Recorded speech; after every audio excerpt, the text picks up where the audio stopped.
Autor do gol do empate na estreia do Real Madrid no Campeonato Espanhol, o atacante Rodrigo gerou controvérsia ao publicar uma postagem, reivindicando a inclusão da inicial do seu nome junto ao trio BMV, que vem sendo exaltado pela torcida e é formado por Bellingham, Vini Júnior e Mbappé. A denominação do novo ataque dos sonhos do jornal Marca acabou excluindo o atacante, que não gostou de ter ficado de fora. Em seu canal do WhatsApp, o atacante publicou o seguinte: falaram semana passada do trio Bellingham, Mbappé e Vini, mas vão ter que colocar o R de Rodrigo nessa sigla aí. Temos o quarteto ofensivo e todo o restante do time. Cada um tem sua importância nos jogos e vai mostrar seu valor nas diversas competições que vamos disputar. A repercussão da mensagem gerou polêmica junto aos torcedores, justamente porque alguns fãs interpretaram o comunicado como uma tentativa de valorização da própria imagem. Sobre o assunto, o comentarista Mauro César deu a seguinte opinião: é ingênuo, Rodrigo, porque assim, o Marca é um jornal que vive de Real Madrid, né?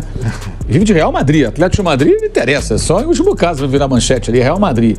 É o Marca e o AS. E depois lá na Catalunha, o Esporte e o Mundo Deportivo. Tem boas matérias, tem alguns artigos bons, mas assim, as manchetes, tudo é um negócio meio que, assim,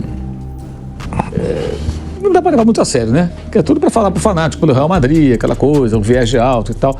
E eles estão tentando criar ali um trio, né? Porque sempre tem um trio, como foi lembrado aqui. Então, de fato, os três são mais midiáticos. Bellingham, o inglês, Mbappé, o maior jogador do mundo, na minha opinião, francês, e o Vinícius Júnior, talvez o melhor da temporada, que é brasileiro. Então você tem uma mescla ali. O Rodrigo é mais um brasileiro, não é tão midiático quanto o Vinícius. Embora seja um ótimo jogador também. E muito decisivo, né? Na sua trajetória. Os dois são. Aí os caras resolvem fazer aquilo ali, mas, enfim, editorialmente eles têm o direito de colocar ali o que eles quiserem. É grosseira realmente a capa, porque não é tão difícil o diretor de arte tirar ali a mãozinha do Rodrigo, né? Já que eles queriam fazer aquele mise-en-scène ali, né? Mas o jogador não tem que ligar pra isso, não. Isso aí é coisa do jornal lá e tal. Da mesma maneira, quando ele vai bem, ele vai pra capa lá com destaque, é legal e tal, mas amanhã pode não ir.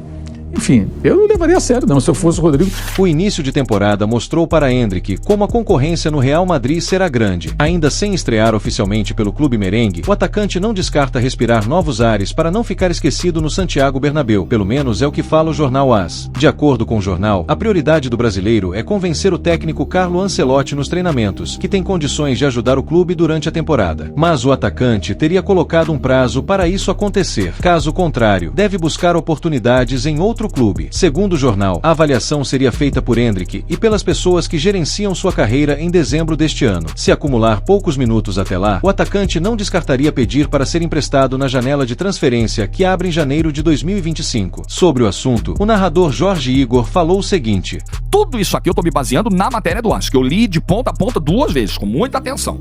Então nada aqui tá sendo extraído, vozes da minha cabeça. É a matéria do AS da Espanha. Então o Endrick entende que se ele não jogar, ele para de evoluir. Ele estanca o seu crescimento. Tem lógica esse pensamento? Tem, claro que tem. Faz sentido, faz sentido. Segunda preocupação, segunda matéria. Perda de espaço na seleção brasileira.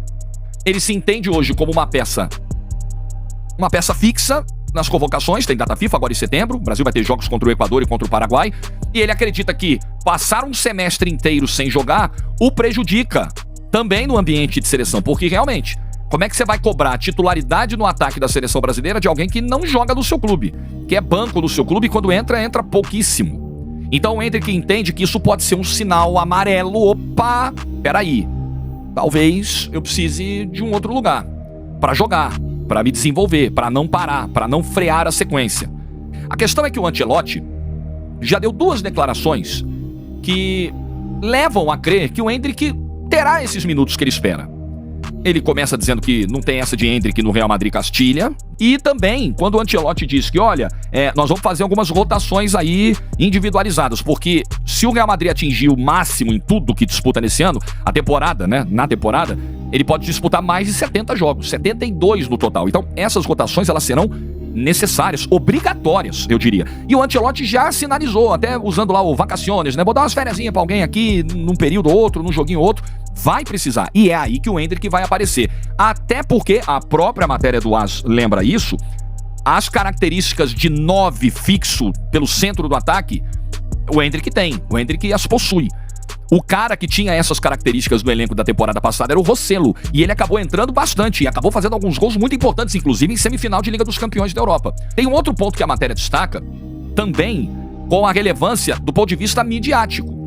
Porque, caramba, se você perde espaço no Real Madrid, você perde espaço na seleção, você tá fora dos holofotes, tá fora da mídia, você perde relevância com marcas, com patrocinadores. A matéria diz isso, e é verdade, gostemos disso ou não, o jogador de futebol precisa pensar nisso. Precisa pensar também no seu nível de exposição. Eu acho que essa é a palavra que tem que nortear as decisões do Endrick agora e do seu staff. Tanto em relação às entrevistas, às aparições públicas, às falas, declarações, quanto às decisões de carreira, a cobrança por um espaço do time. Tudo tem que ser feito com muita cautela. É um jogo de xadrez onde a paciência vai ser muito importante para ele. É como eu vejo.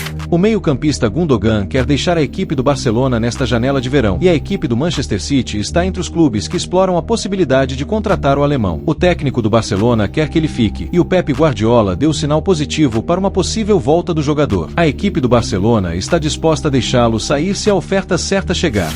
O atacante Michael já se despediu do Al Hilal e deve ser anunciado oficialmente como novo reforço da equipe do Flamengo. Já a equipe da Atalanta avisou ao Flamengo de maneira oficial que não vai mais contratar o lateral Wesley. Segundo notícia à imprensa saudita, a equipe do Al Ittihad fechou a contratação do ponta-esquerda Sadio Mané. O jogador senegalês de 32 anos chegará ao time de Benzema por empréstimo do Al Nassr. Segundo notícia, o jornalista Nicolo Schira, o Paris Saint-Germain chegou a um acordo com o atacante Ademola Lookman da Atalanta. A mesma fonte indica que o nigeriano vai assinar um contrato válido por 5 temporadas e receberá um salário anual de 5 milhões de euros. Ainda na equipe francesa, a mídia colombiana indica que o PSG vai apresentar uma proposta de 20 milhões de euros ao Palmeiras pela contratação do meio-campista Richard Rios. Então é isso, deixa aquele like no vídeo, inscreva-se no canal e até a próxima.